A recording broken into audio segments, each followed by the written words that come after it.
Assalamualaikum warahmatullahi wabarakatuh. Kami dari kelompok 8 akan menjelaskan mengenai sumber belajar dan media pembelajaran. Adapun anggota dari kelompok kami yaitu saya sendiri, Haritsah Ayu Kirana, Andi Fauzia Anhar, dan Nisa Amalia Rahmadi. Presentasi ini ditujukan untuk mata kuliah belajar dan pembelajaran yang diampu oleh Dr. Hajah Geminastiti Sakit, SPD MPD. Mempersiapkan desain dan inovasi-inovasi di bidang sumber belajar, media pembelajaran, dan alat peraga merupakan tantangan bagi seluruh tenaga pendidik demi mencapai tujuan KBK atau kurikulum berbasis kompetensi. Dengan adanya presentasi ini, diharapkan tujuan KBK mampu dioptimalkan pencapaiannya melalui penggunaan dan pemanfaatan sumber belajar, media, dan alat peraga. Ada 6 topik yang menjadi bahan diskusi kami pada presentasi kali ini, yaitu yang pertama, sumber belajar, yang kedua, macam-macam sumber belajar, yang ketiga, media pembelajaran, yang keempat, macam-macam media pembelajaran, yang kelima, pemetaan antara sumber belajar, media, dan alat peraga, dan yang terakhir, pemilihan dan pemberdayaan sumber belajar, media, dan alat peraga. Pembahasan pertama adalah tentang sumber belajar. Nah, pastinya nih ya, kalian sudah ada pandangan ketika membaca tulisan sumber belajar. Dalam proses belajar dan pembelajaran, sumber belajar sangatlah dipentingkan. Untuk itu, saya akan berikan beberapa pengertian sumber belajar dari para ahlinya. Yang pertama, sumber belajar adalah segala sesuatu yang dapat dimanfaatkan oleh peserta didik untuk mempelajari bahan dan pengalaman belajar sesuai dengan tujuan yang hendak dicapai. Ini pendapat oleh Sanjaya 2006-172. Yang kedua, sumber belajar adalah segala macam sumber yang ada di luar diri seseorang atau peserta didik dan yang memungkinkan atau memudahkan terjadinya proses belajar. Ini pendapat dari Rohani 1997-102. Yang ketiga, sumber belajar adalah sebuah daya yang bisa dimanfaatkan guna kepentingan proses belajar mengajar, baik secara langsung maupun secara tidak langsung, sebagian atau secara keseluruhan. Ini pendapat dari Sujana dan Rifai 2009-76. Dan yang terakhir ada sumber belajar merupakan kebutuhan penting yang bisa menjadi sumber belajar, sumber alat, sumber peraga, serta kebutuhan lain yang diperlukan dalam pembelajaran. Ini pendapat dari Musfikon 2012-128. Nah, jadi dari setiap pendapat mereka, kita bisa simpulkan kalau sumber belajar atau learning research adalah semua sumber yang dapat digunakan atau dimanfaatkan oleh peserta didik di dalam pembelajaran, sehingga mempermudah peserta didik dalam mencapai tujuan pembelajaran.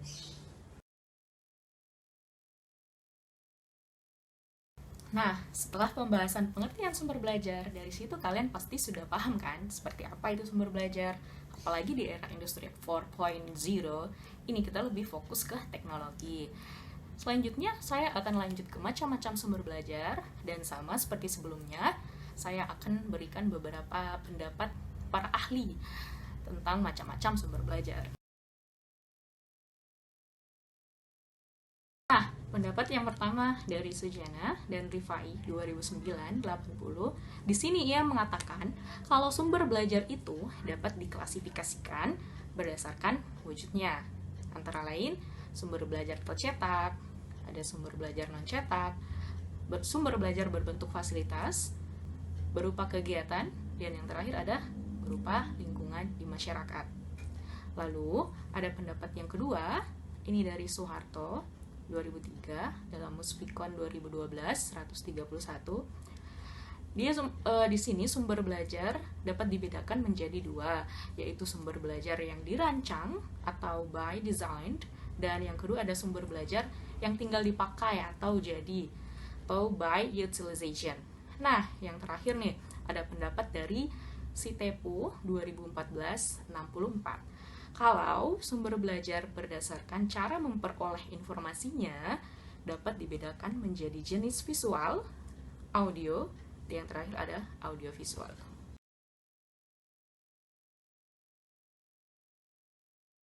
Bagian ketiga, media pembelajaran.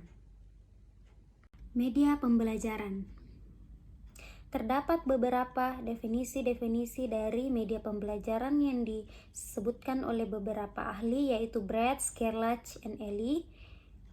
IECT or Association for Educational Communication and Technology, mereka menyimpulkan bahwa media pembelajaran adalah setiap orang, bahan, alat atau peristiwa yang memungkinkan pembelajar menerima pengetahuan, keterampilan, dan sikap. Dengan kata lain, bahwa guru atau dosen, buku ajar, lingkungan adalah media pembelajaran. Terdapat dua jenis perangkat media pembelajaran, yaitu yang pertama perangkat keras atau hardware, OHP atau overhead projector, slide projector, opaku projector, LCD or liquid crystal display projector, and film projector. Yang kedua yaitu perangkat lunak atau software, terdapat Kahoot, Zoom, Google Classroom, Google Meet, Microsoft PowerPoint, and etc. Nah, ini terdapat beberapa gambar dari perangkat keras, yaitu OHP, slide projector, dan LCD, dan gambar-gambar dari perangkat lunak, yaitu Zoom, Kahoot, dan Microsoft PowerPoint. Macam-macam media pembelajaran. Anderson pada tahun 1976 menggolongkan menjadi 10 media sebagai berikut. Yang pertama audio, yaitu kaset audio, siaran radio, CD atau compact disc, dan telepon. Yang kedua cetak, seperti buku pelajaran, modul, brosur, leaflet, dan gambar. Audio cetak, seperti kaset audio yang dilengkapi bahan tertulis. Yang keempat yaitu proyeksi visual diam, seperti OHT atau overhead transparency film bingkai atau slide. Yang kelima, proyeksi audiovisual diam, seperti film bingkai slide bersuara. Yang keenam, visual gerak atau film bisu.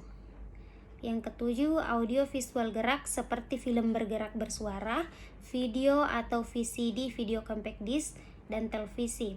Yang kedelapan, objek fisik seperti benda nyata, model, dan spesimen.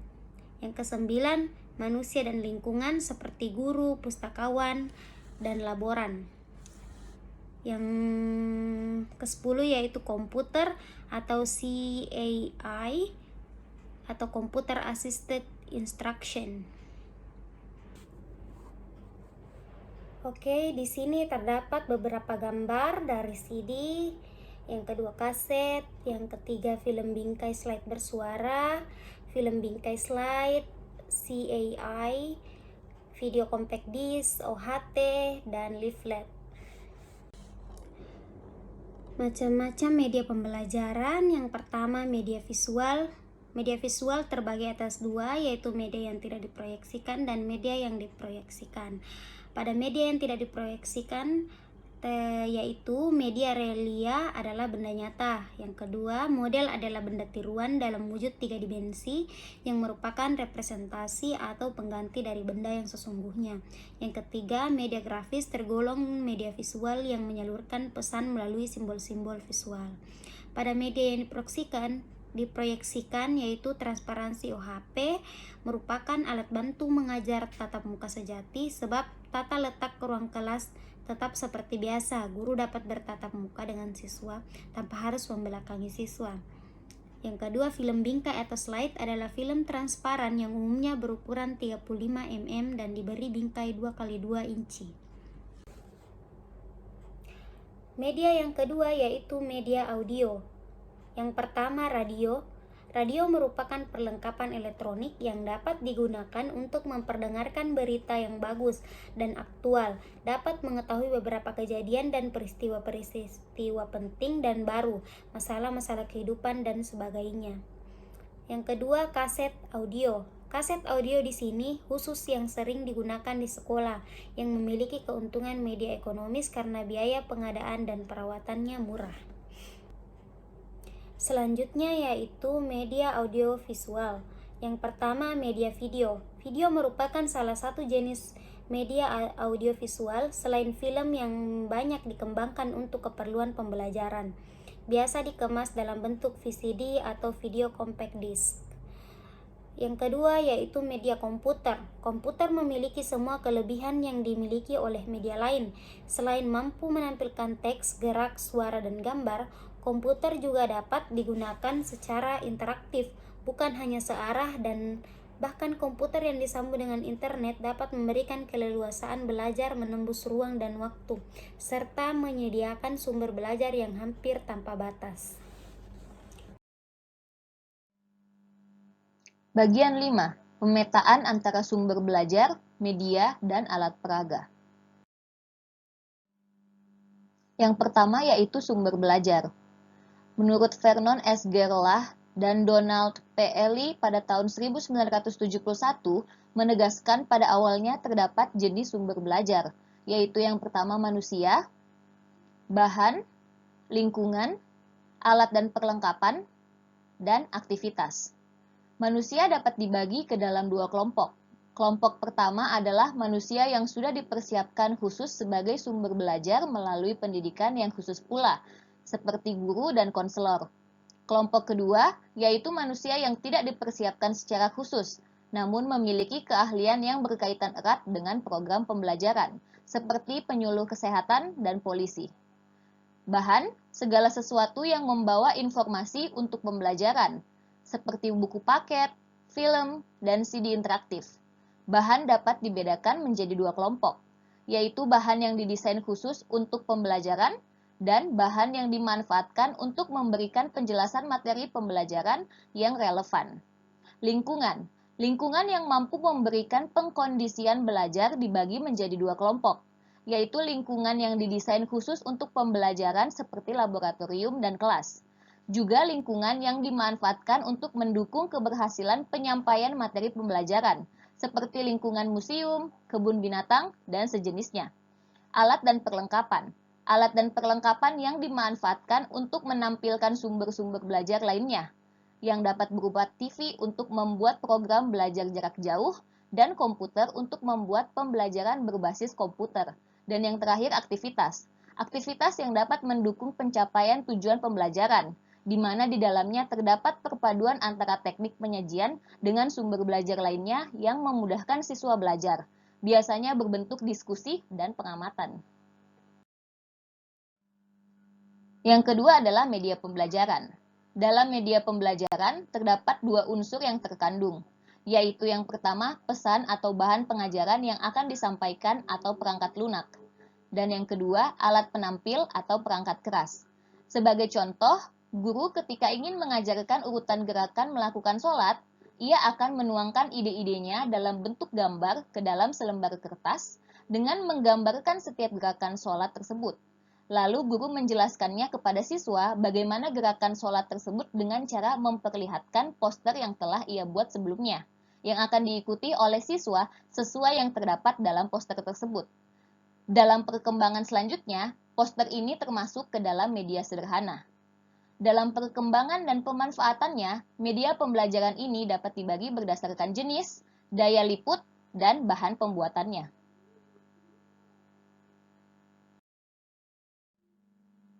Yang ketiga yaitu alat peraga.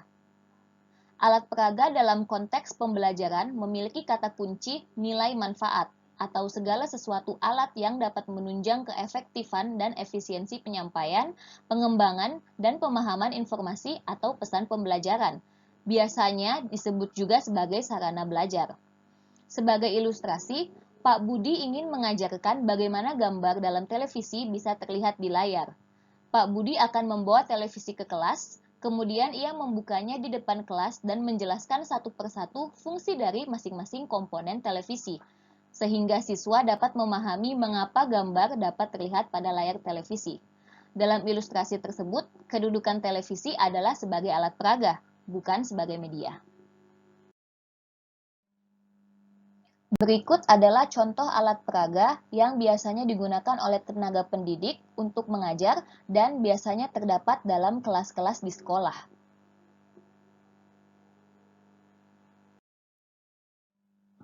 Bagian 6. pemilihan dan pemberdayaan sumber belajar, media, dan alat peraga. Yang pertama, pemilihan sumber belajar. Bergantung kepada motivasi dan kemampuan guru dalam penggunaannya, juga ditentukan berdasarkan program pengajaran, kondisi lingkungan, karakteristik siswa, dan karakteristik sumber belajar.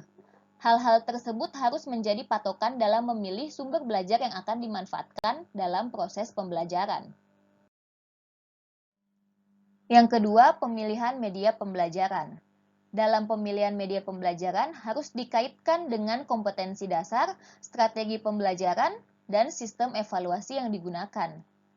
Adapun prinsip pemilihan media, faktor yang perlu diperhatikan, dan kriteria pemilihannya. Untuk prinsip pemilihan media, ada tujuan pemilihan, karakteristik media, dan alternatif pemilihan.